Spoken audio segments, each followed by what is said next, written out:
ஆத்து மணலில் கொட்டை கட்டி நல்லா 5 மாசமா சண்டை செய்யுது. ஆத்து மணலில் கொட்டை கட்டி நல்லா 5 மாசமா சண்டை செய்யுது.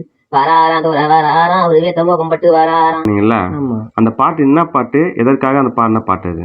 அது வந்து திருநங்க அந்த ஆளுங்க என்ன பண்ணுவாருங்க, அதுக்கு முன்னே கிராமத்துல கைத்தட்டி பாட்டு பாடி வசூல் பண்ணி போவாங்க. திருநங்கை கிராமத்துல பாட்டு பாடி வசூல் பண்ணி காசு வாங்கி போவாங்க. இப்போதைக்கு தான் பஸ்ஸில் அங்கே வைமாச்சு ஆளுங்கிட்ட பணம் வாங்கிட்டுருக்காங்க. இது அந்த காலத்தில் பாடின பாட்டு அவங்க. ஆனால் இப்போ யாரும் பாட்டு பாடல, படிச்சுட்டு நல்ல வேலைக்கு போயிடுறாங்க, நல்ல மெச்சரிட்டியாக இருக்கிறாங்க. இப்போ அந்த பாடின பாட்டை பாட முடியுமா? இப்போ பாடுறியா? கொட்டை கட்டி நல்லா 5 மாசமா சண்டை செய்து. ஆத்து மணலில் கொட்டை கட்டி நல்லா 5 மாசமா சண்டை செய்து. வராராம் தோற வராராம் அவரு வெத்தமா கம்பட்டு வராராம். வராராம் தோற வராராம் அவரு வெத்தமா கம்பட்டு வராராம். வெத்தில காம்பாள வீசுங்களாம் அவரு வெந்நீரை தொடங்கலாம். வெத்தில காம்பாள வீசுங்களாம் அவரு வெந்நீரை போட்டு தொடங்கலாம்.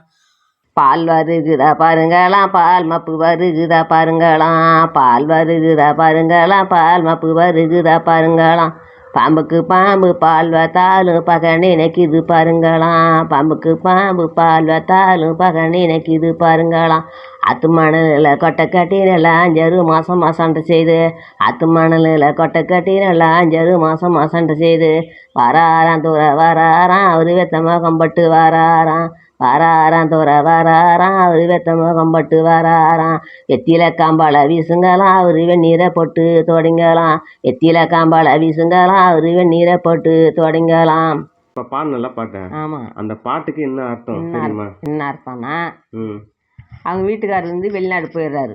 வீட்டுக்காரு அந்த திருநங்கை வீட்டுக்காரர் வெளிநாட்டுக்கு போயிட்டாக்கா அவங்க கொஞ்சம் எதிர்பார்க்குறாங்க. ஒரு வாரம்னு பார்க்குறாங்க. கொஞ்சம் நாள் கழிச்சு வராரு. பார்த்துட்டாங்க புருஷனை. பார்த்துட்டு உடனே குசாலம் இந்த பாட்டை பாடுறாங்க. ஆத்து மணலில் கொட்டை கட்டி 5 மாசமா சண்டை செய்து. வராரு எங்க தூர வராரு அவரு வெத்த மக்கம் பட்டு வராரு. வெத்தில காம்பால வீசுங்கெல்லாம் வெந்நீரை போட்டு தொடங்கலாம் சொல்லிட்டு, அப்புறம் பால் வருகுதா பாருங்கடி பால் மப்பு வருகுதா பாருங்கடினாக்கா அவர் வராரு மப்ப சாட்சி சொல்றாங்க. எப்படி பால் வருகுதா பாருங்கடி பால் மப்பு வருகுதா பாருங்கடி. பாம்புக்கு பாம்பு பால் ஊத்தாலும் பகை நினைக்குது பாருங்கடி. நம்ம என்னத்தை அவங்கள அனுப்பிச்சு வச்சாலும் மறுபடியும் அவங்க பகை நினைச்சுன்னு போறாங்க. அதுக்காக அந்த பாட்டு. அந்த பாட்டு எதுக்காக பாடுறாங்கன்னா, கூத்தாண்டவர் சாமி கும்பிட இவங்க போவாங்க. அங்க போகும்போது இவங்க தாலி கட்டி அறுக்குறாங்க. அதனால அந்த திருவிழாவுக்கு போகும்போது, கூத்தாண்டவர் திருவிழாவுக்கு போகும்போது இவங்க செலவுக்கு காசு இருக்காது. 30-35 வருஷத்துக்கு முன்னாடி கிராமப்புறங்கள்ல திருநங்கைகள் பாடினாங்க இல்லையா, அந்த மாதிரியான கும்மி பாட்டுகளை பாடி அப்ப ஊருக்கு இந்த பாடல்களை பாடி, இந்த பாட்டு மட்டும் இல்ல வேற பாட்டெல்லாம் கூட பாடுவாங்க. நமக்கு தெரிஞ்ச பாட்டை நான் சொல்றேன்.